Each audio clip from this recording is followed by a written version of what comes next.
Hey guys, I'm Jonathan Fields and this is Good Life Project. So my guest today is Brad Feld.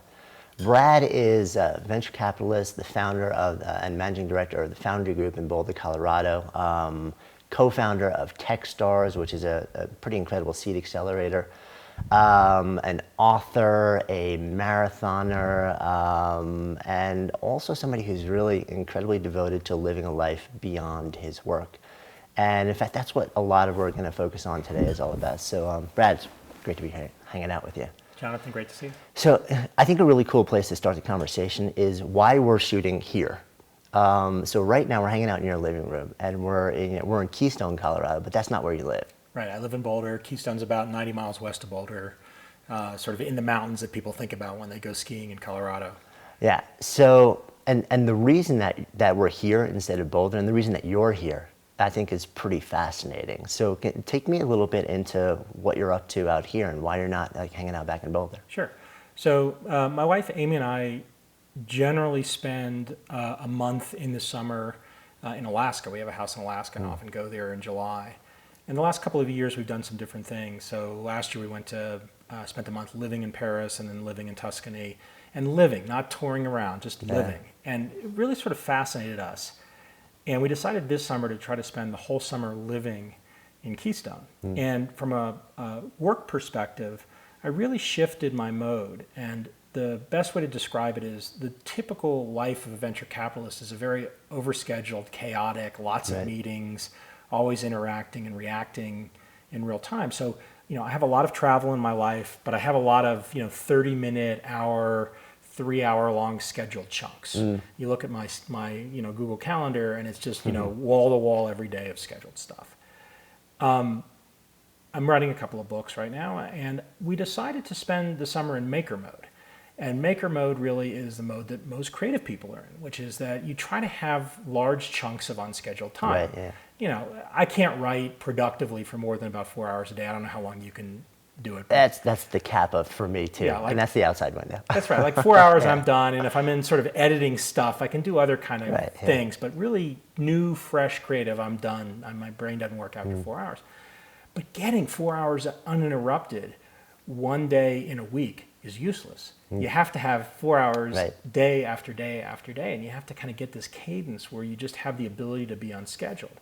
And so I tried to shift into this mode this summer where we're in one place, there's no travel, the two of us are together 24 hours a day, which is just awesome because we love each other, and it's just great to sort of be together. I have my normal work. I'm not disconnected from work, so I definitely have a chunk of time a day. I try to spend between 1 and 4 on meetings and phone calls. So in that other mode. I sort of shove stuff into 1 to 4. Right. I get up early, I work in the morning in this sort of maker approach. I write whatever I want to write. I have to stay, when I do that, I have to consciously stay off email, I stay off interruptions, or I consciously say, today I'm just going to sort of do overhead stuff. I go for a run, I have my afternoon of scheduled. Right. And then sort of in the evening, sometimes you get a second wind and you do some more. But what really has been interesting has been trying to completely do this hard shift from this every day, you're just doing tasks. Right, and your creativity comes in bursts in between things, but it's not very sustainable. Versus the flip of it, which is that you're really spending your time on this sort of creative maker stuff, and you have tasks in between. It is very disorienting at first. I would imagine, because it's like you're so deep down the rabbit hole of this one mode of operation to kind of just like switch. Yeah, and you don't realize though how exhausting the sort of churning is. And then the flip side of it is that there's a different kind of exhausting from having to go really deep and be really focused. And, I thought, when we go away for a month somewhere, you sort of do it a little bit for a month, but it takes a couple weeks to get geared up. Right. And then, of course, at the tail end of it, you have the couple of weeks of re-entry. You're ramping back up. Yeah. And by deciding to do it for, a solid summer, 90 days, it's been interesting. We're about halfway through. It's been an interesting experiment of what's worked and what hasn't. Right. So tell me a little bit about that. I mean, what have you seen that's where you came into it sort of saying, okay, I think it's going to work this way, and it's like, no, that's not happening. And what's worked on a level where it's like, wow, this is really surprising me. Yeah. So in some ways, not surprisingly, I came into it with a more disciplined view. So I kind of scheduled out, okay, here's the block that I'm going to write, Right. and here's what I'm going to do. It's kind of bizarre, like you sort of like scheduling these rigid blocks of creative, like That's maker right. time. And I was kind of, it's just the way my brain, and I'm 46, I've been doing it this way for a long time. And Amy, to her credit, resisted that. She's like, that feels overscheduled. And it is. And so what we did was we wiped out all of that. Instead, sort of my assistant Kelly gets to be able to schedule things between 1 and 4. So 1 to 4, she can schedule anything she wants. And she might have it more or less, doesn't matter. And then the rest of the day, we really try hard to keep it on schedule. It's been interesting in the last week or two to watch things creep into that as the summer has progressed. I think part of that is that I've settled into this maker mode more, and I'm comfortable with specific things that I think are either going to be interesting to me or a high priority for some reason. So the surprise to me was my desire to do a certain set of things that weren't sort of in this mode, because you kind of get bored of doing that all the time too, right? The variety of it is fun. So we have some friends that visit. You coming out for a couple hours, it's a nice break. Like normally I'd be writing right now. Right. Yeah. It's nice to do something different. It's fresh, and you sort of go back to it. The other thing that has been really interesting is how the weeks pass with this incredible pace. Like when you're really busy working on stuff, you kind of don't notice time passing. The weeks just happen because you're so overscheduled. And you kind of imagine, if I just didn't have anything, I'd feel like I have so much time. It's not true. And completely Like, not. There's great research behind that too. It flies by. And part of why it flies by is because you're now relaxed in an environment rather than sort of running from thing to thing. It's also been neat to not have, I'm a big runner. I just go for a run when I feel like it, rather than I have to cram the run in, before the day starts, or I have to make sure I do it before I go to bed just to get it in. So what's your sort of organic, like when do you normally just feel like, I need to go? Yeah, I mean, organically, it's just sort of if I reflect on my best day, like, wow, that was a great day. I wake up around 6. And normally when I'm scheduled, I wake up at 5, right? So my alarm clock goes off at 5 every morning. So sort of naturally wake up around 6. I do maintenance stuff from 6 to 7, 7:30, email, just whatever crap happened the night before, write a blog post. Amy wakes up around 7. We have breakfast together. So we sit together. We have a thing we call 4 minutes in the morning, where when she wakes up, because I usually wake up before her, I stop what I'm doing and we spend 4 minutes together. And this summer that's turned into 15 minutes in the morning where we sit and we have breakfast together. And so that expands. That's nice. Yeah, we go out on the deck and we just sort of chill out. And then I go from there into work and actually write for a while. So yesterday probably I got about 2 good solid hours of writing, and maybe 3. I had a very specific thing I wanted to get done yesterday. And when I finished it, I was done, right? I didn't say, okay, I got another hour, so I'm going to go do another hour. I'm like, I got the thing I wanted to get done. And then normally yesterday I didn't because I had something else I wanted to do, but I didn't feel like running yesterday because I was tired, I wanted to take a day off. But normally then I go for a run. And then it would roll into lunchtime, and then I'd roll into this afternoon phase. So, kind of you had this 6-hour chunk that's a very flow time. And that flowness of it allows the afternoon to be, okay, it's just I got stuff to do. I got to go deal with whatever. Right. And that's not the natural rhythm that I have. So the curiosity is, do you feel like operating with that, like sort of honoring that, you're getting more or less done at the end of like a day or a week or a month or whatever it is? I'm probably getting the same done. Yeah. I'm probably getting different things done. Right. And one of the things that I think will come, one of the things I'm hopeful that will come from this summer experience is I do have a fairly tempo-driven work pace, right? Yeah. I like to talk about I have a daily rhythm, weekly rhythm, monthly rhythm, quarterly rhythm, annual rhythm. I mean, I really do think about that in that context. And then in our personal life, we have that as well, sort of overlaid. We go away once a quarter for a week of vacation off the grid. We do a life dinner once a month where we go out to dinner and give each other gifts, and it's just us, and we talk about what happened the month before and what's going to happen the month later. And we built these sort of rhythms into it. And we look at, for example, 2013, and we don't have kids, so we have a lot of flexibility in terms of where we travel. We said, well, what if we live 2013 nomadically? Because both of us can kind of work anywhere. Right. We Yeah, invest sure. all over the U.S. I have, with a laptop, You can be anywhere, basically. Yeah. We both like to travel a lot, and we have, a lot of these connections in different places. So rather than say, okay, I got to go to a board meeting in Seattle and spend 2 weeks or 2 days in Seattle, for these couple of companies I'm involved in, why not go to Seattle for 2 weeks and just base ourselves out of Seattle for 2 weeks?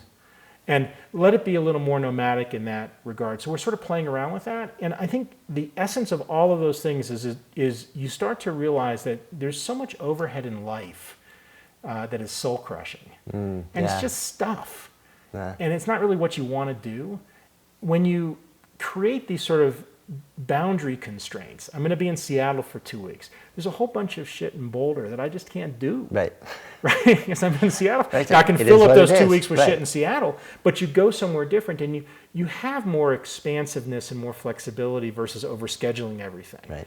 And trying to incorporate that sort of broadly, I think, in the next decade of our work-life tempo, I think, is what hopefully will come out of this summer. Yeah. So I mean, it sounds like that's something that you may not really have expected coming into this as sort of a realization. Yeah, I think we both came into this summer without a clear sense. We had a goal orientation, which was that we're doing this book called Startup Life together, and our goal was that we'd be done with the first, the publisher draft of it by the end of the summer. So it gets published in Q4 sometime, December-ish. So we had a clear goal from a tangible outcome perspective, but we didn't really know what the tempo dynamics were going to be. And we knew we liked to spend a lot of time together. I mean, we spent 60 days together last summer. And, with all of the travel that we each do for work and for the different things in our life and the amount of time we spend apart, I mean, typical work day might be 16, 17-hour day. Right, if you sort of add it all up, the actual work is maybe 13, 14 hours, but it's, those are intense days. Sure. And there's stretches of a week or 2 weeks where we're apart because I'm traveling or she's traveling. Right. Like the idea of being together for 90 days, waking up every day together, it's awesome.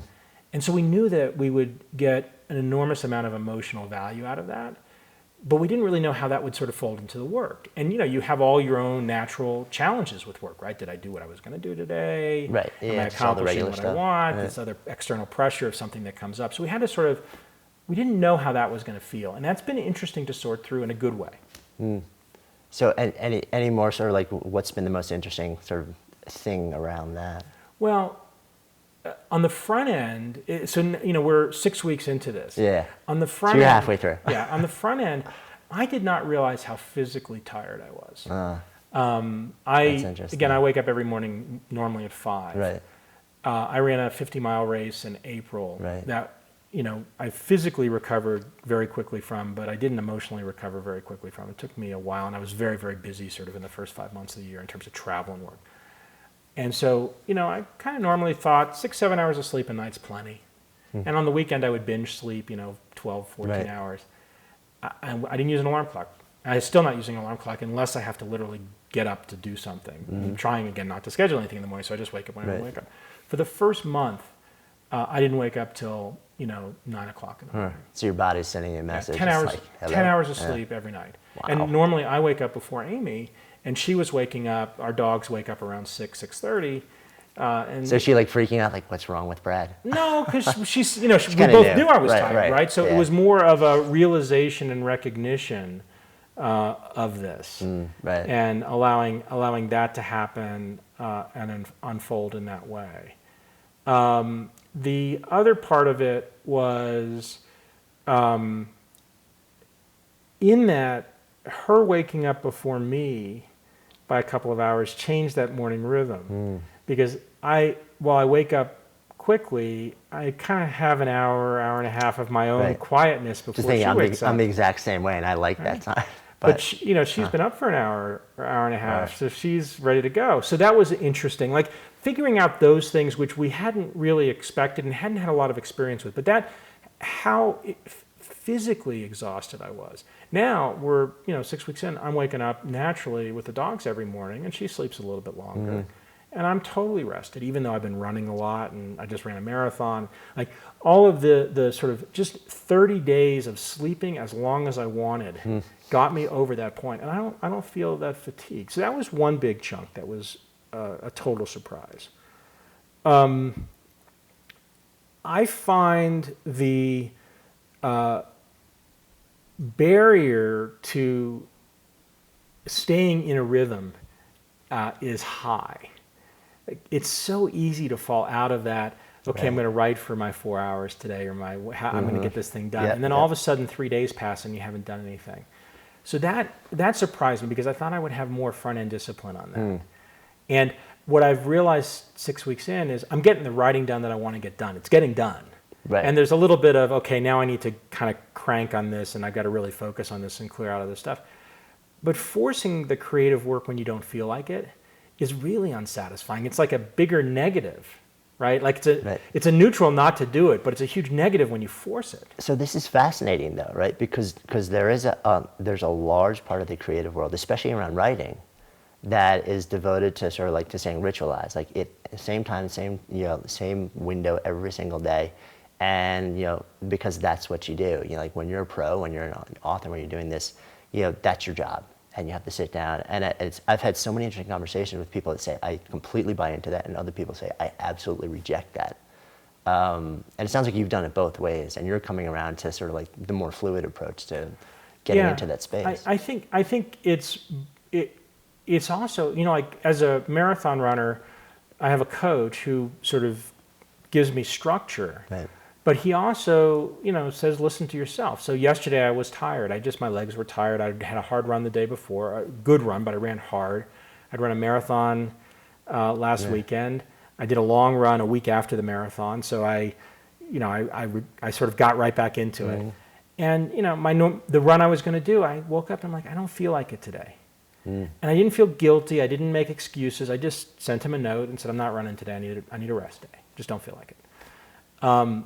The work is the same way. There are days you just need a rest day. Right. And the rest days are not like necessarily, lay on the couch and eat candy all day, because you might do other stuff. But you sort of let that gear shift happen.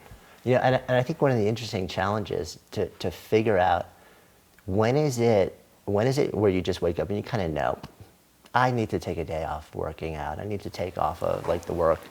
When is that sort of like, okay, Val, you're actually in touch with the reality of what your needs are, versus other days when you kind of know you're at a point in the book, or you're at a point in like your training program where you're in this peak window where like you're struggling. Yeah. And you're just like, screw it, I don't want to have to deal with that today. So it's like I think there's sort of three categories, right? And if I try to put a framework around sort of this dynamic of what I've learned from this, as humans, we have a great propensity to bullshit ourselves about what's going on, right? So you have this real category where you're tired, right? And you don't want to go further. I mean, think about the exercise metaphor. I'm really tired. I can rationally look at what I've been doing, and I do actually need a rest day, and my body's telling me take a rest day. You then have the programmed rest day, where you have an external coach who says, rest day, take a rest day. And you're like, all right, I give myself up to the plan, whatever the plan is. Yeah. And then you have the I'm bullshitting myself, which is the I can't get out the door. And my version of that with running is it takes me a long time to get my shoes on. Right, I have to go to the bathroom. I check my email again. I have to fill my water bottle. So you've got like certain triggers. And it's like, okay, I got it. I'm just procrastinating, right? And so in those three categories, right, one where you really need to not do the thing, one where somebody's telling you not today, sort of and the third where you're just bullshitting yourself. I think the problem that I face it, I think most people face it, is you spend too much time in that third category.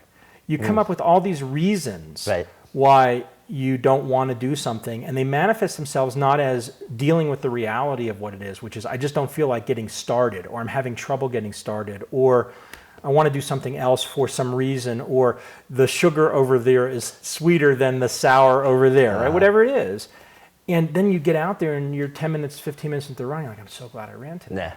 Right? So carrying around that construct, like the memory of I had trouble getting started and now I'm into it. Not, and I'm happy I finished it. Just, I'm happy I'm in it. That's been very helpful in this cycle, because whenever you sort of, I sit down to write and I'm like, why am I checking my email? Well, I'm checking my email again because I'm just stalling. Why am I stalling? I'm stalling for no good reason. Okay, stop stalling. Put the email away. Okay, now I got a blank thing in front of me. Just start. Right. But it requires a certain amount of self-awareness. It requires the ability to kind of zoom the lens out momentarily and say, okay, what's really happening here? And you clearly have that. I think a lot of people struggle with just the ability to actually pull out just enough to see what's really going on, with what they're doing. And like, I wonder a lot of times whether that's, I'm a meditator, and I started meditating, like mindfulness is my practice.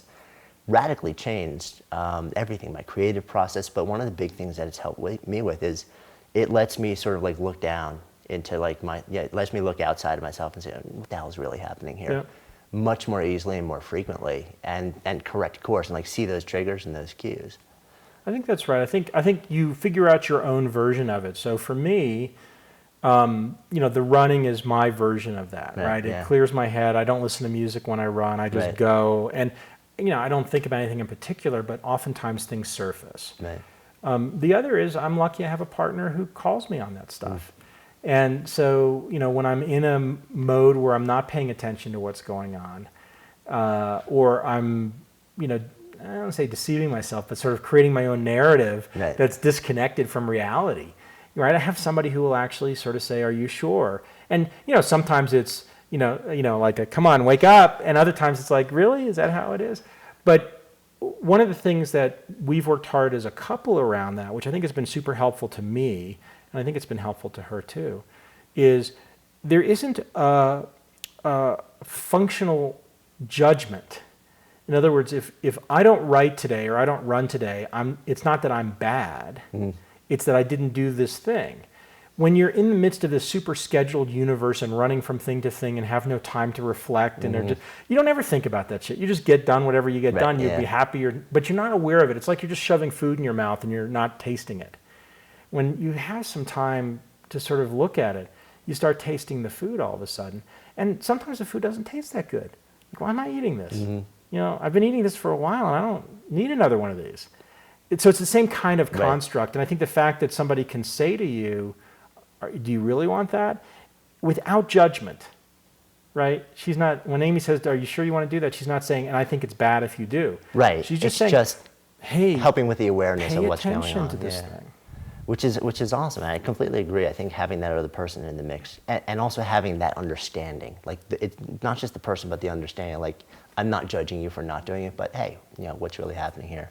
I'm super fortunate with my wife. We have a really similar relationship.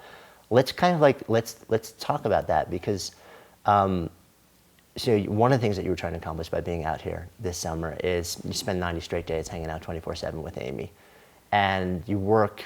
You said a huge number of hours, so it's this amazing thing.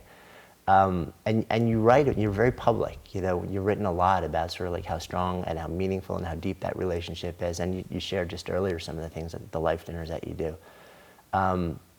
So many times, I think so many people, especially in the world that you live in, end up with horribly estranged relationships. And you've gone like the exact opposite way and exalted it.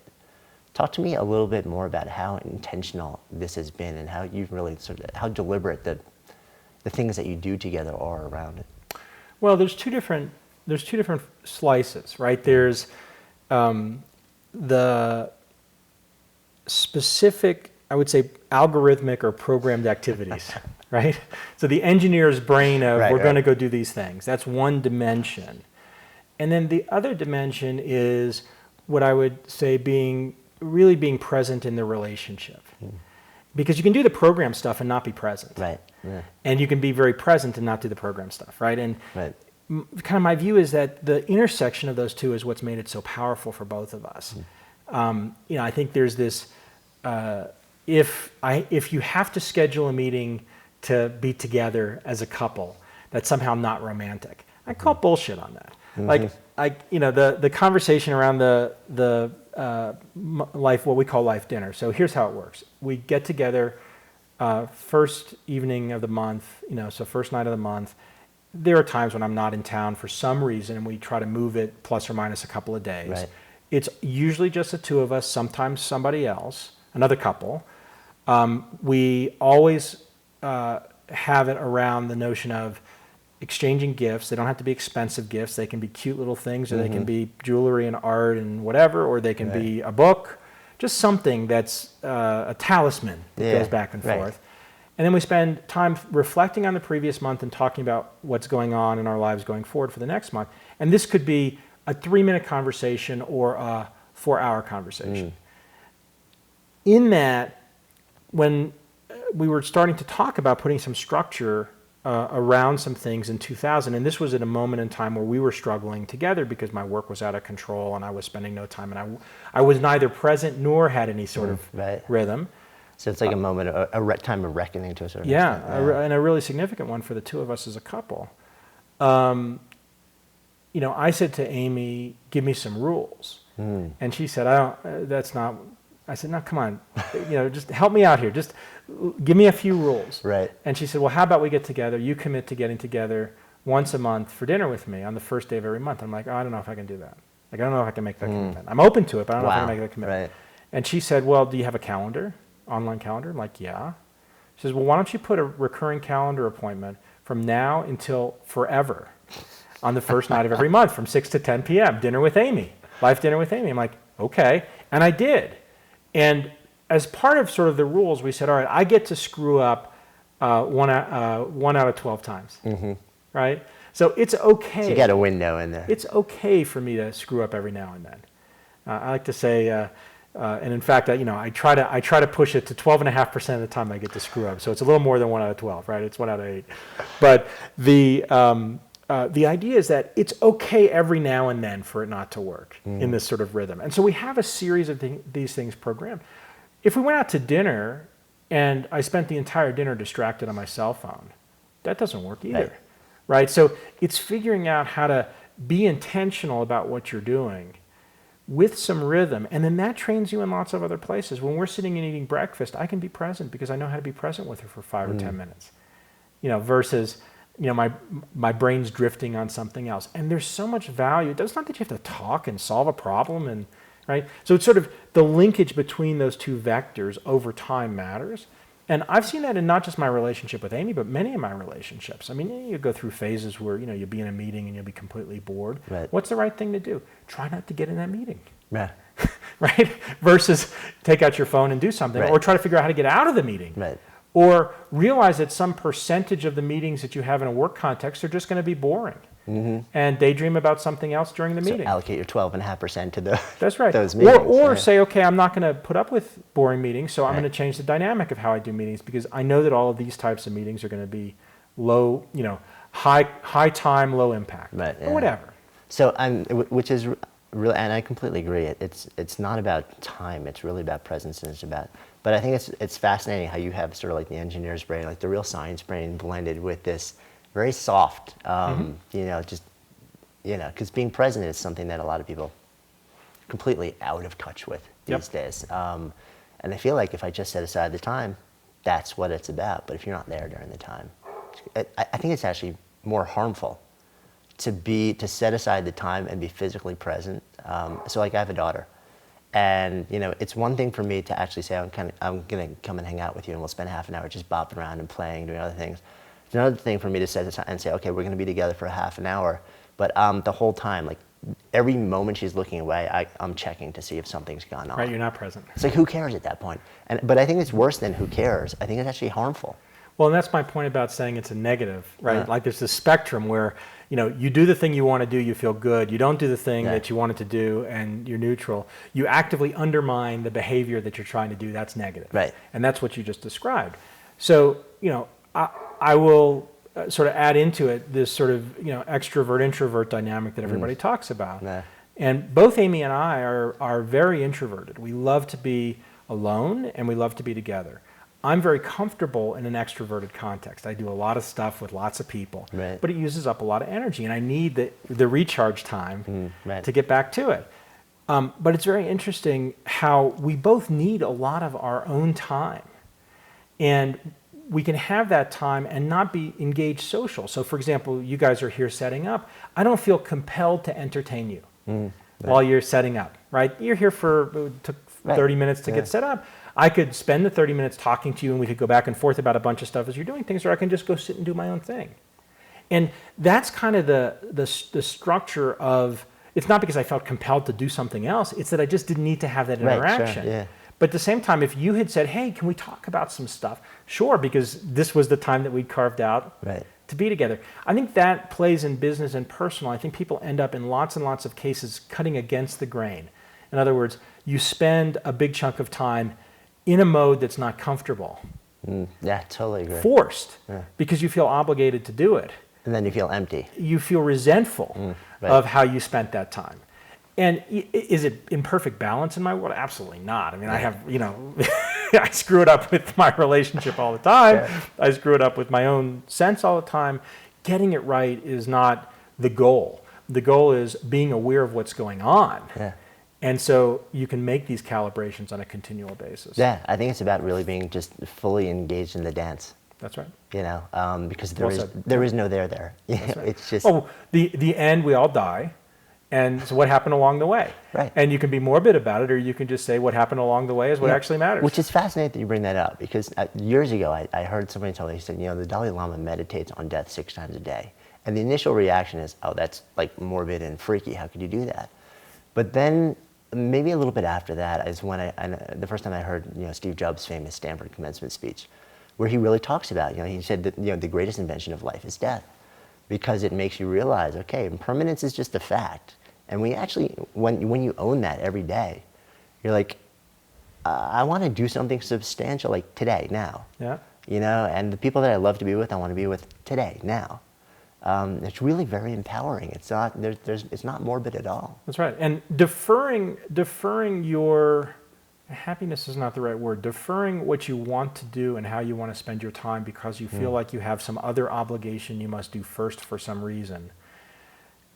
If the obligation is a real one, or there's a linkage, right? You can't have this fantasy of, oh, I just want to, I want to be on the moon, so therefore I should be. Right. Yeah. Right? There's a whole series of things that have to happen.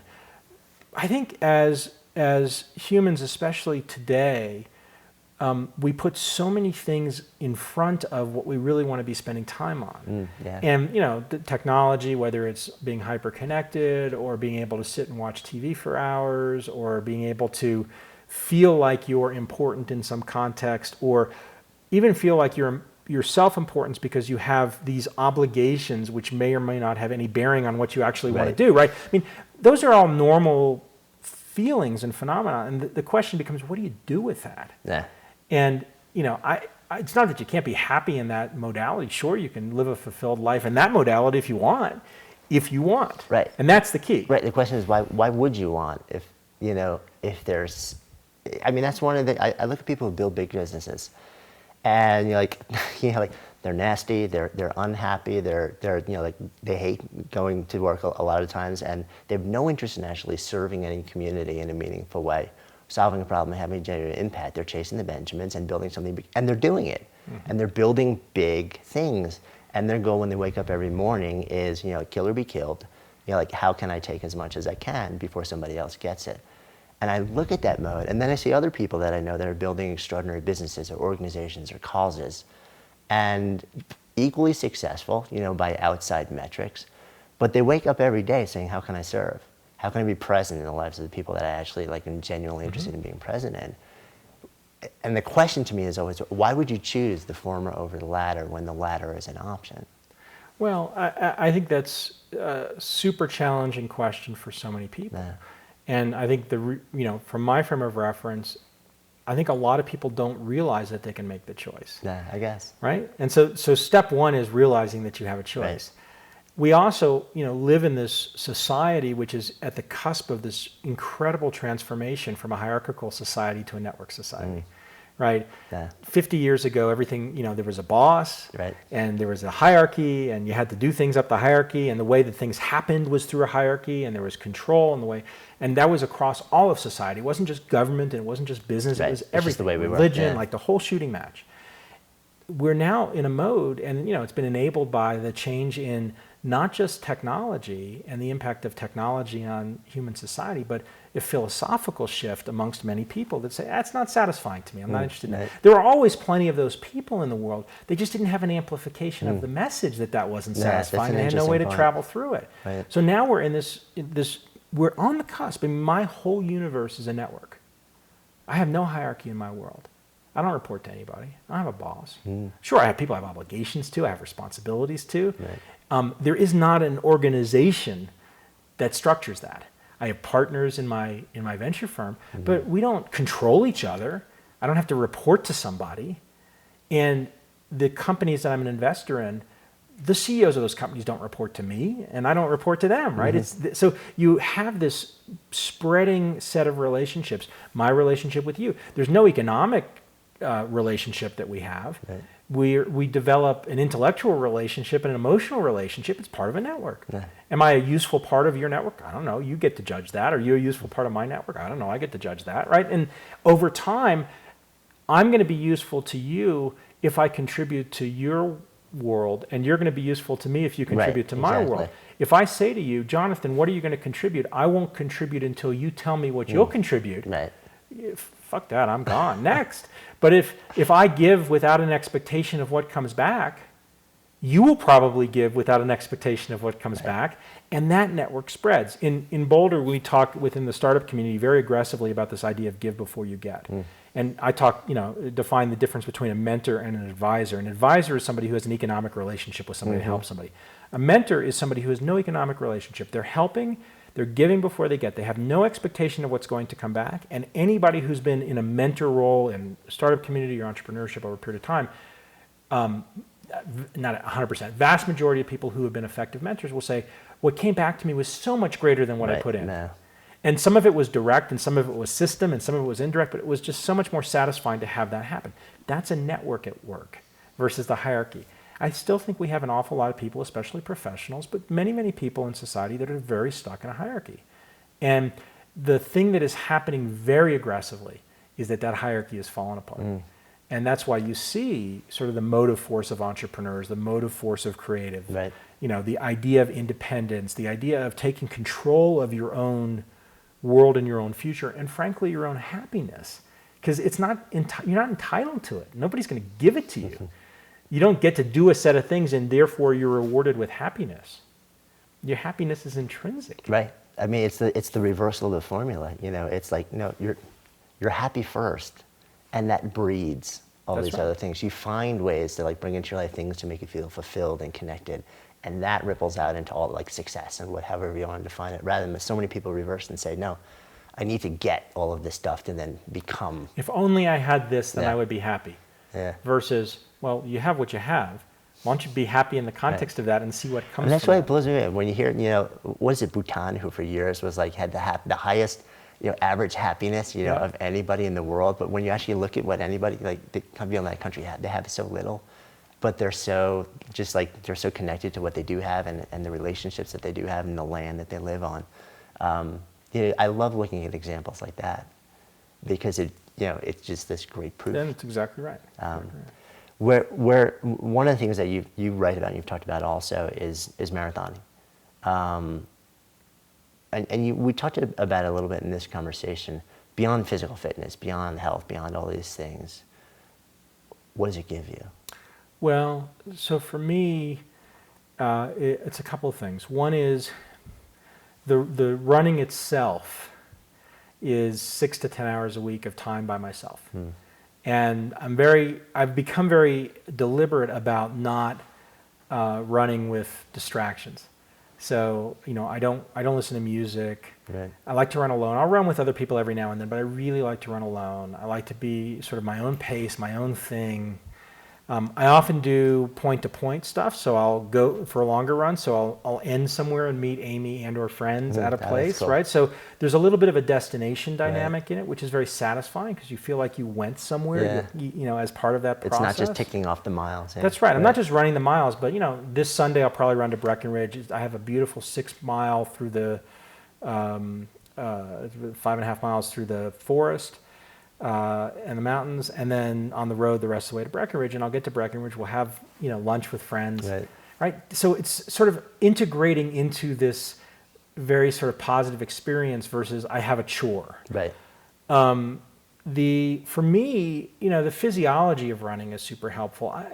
I need to exercise. I need a chance to be alone, to burn off some of that energy, to allow myself to just sweat. I like to eat. The physical fitness part of it is important. the having a journey versus just running. I mean, I could run, my 4 miles every day and do my fitness, but I love this sort of running marathons and the experience of running marathons.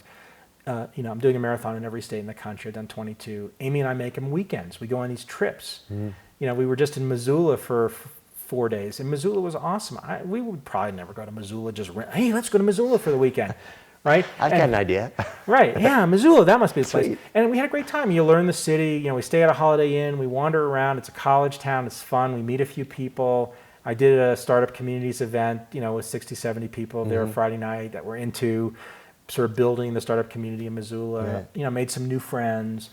And then I also just had a bunch of time with Amy in a different context. That was fun. After the marathon, we're laying in bed watching TV, as I'm recovering, sort of screwing around in the afternoon, just, until I feel like getting up again and going out to dinner. Right. Like all of that stuff are shared experiences that are part of this integrating the marathon thing into the broader arc.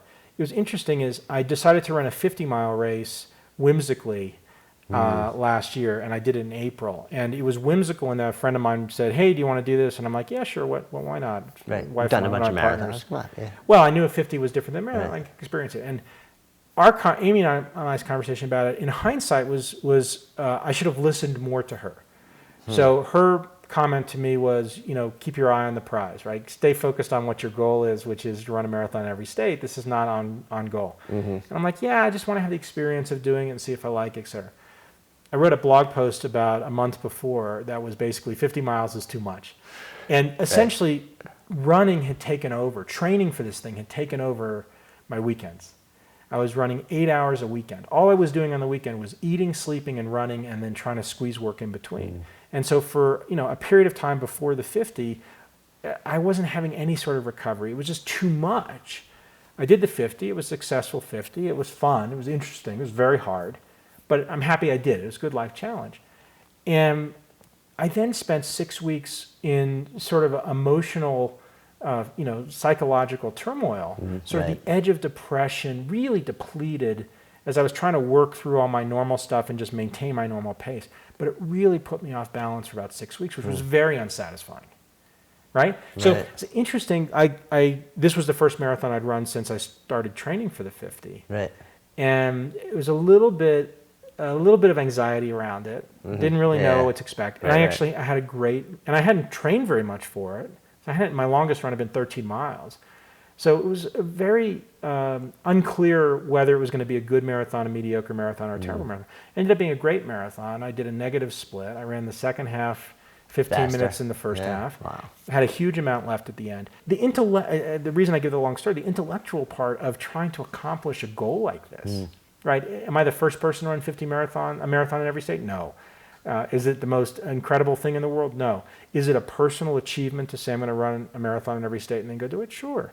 Is it something that was intellectually interesting to me, not just to do, but to share the experience with Amy and have the sort of understanding of what was involved in it, the ups and the downs. That's very interesting to me. So that's why I do it. So the running is really part of it. Is it's a vehicle to allow you to experience like all these different things, a connection with Amy, the journey, the destination, which is really fascinating because I've never actually heard somebody sort of frame it that way to me in a much bigger context of how it fits into life and how it adds beyond the fitness. And I'm curious also. There's great research now that shows that any type of intense exercise changes essentially your cognitive function, your creativity, your thought process.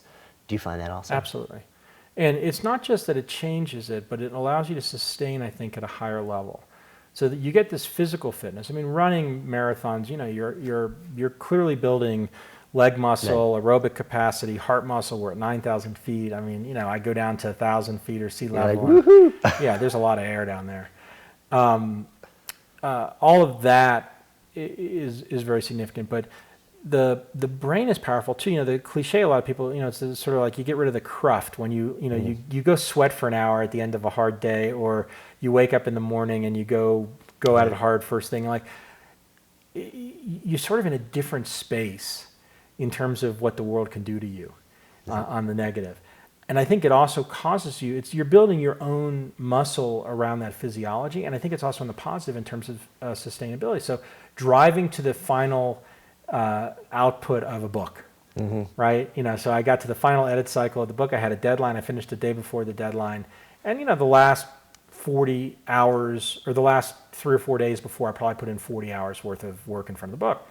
Right? That's not mental fitness. Right. No. That's from something else. That's just me totally. knowing, okay, I got 40 hours. I got to go grind. And could I have spread that 40 hours over another day? Yeah, I finished a day early. But I just said I'm going to grind as hard as I can to get this thing done. Right. And that fitness comes from that, knowing that, okay, I can go run for 12 hours if I have to. Yeah. No, that's like Murakami. Did you ever read his book on running?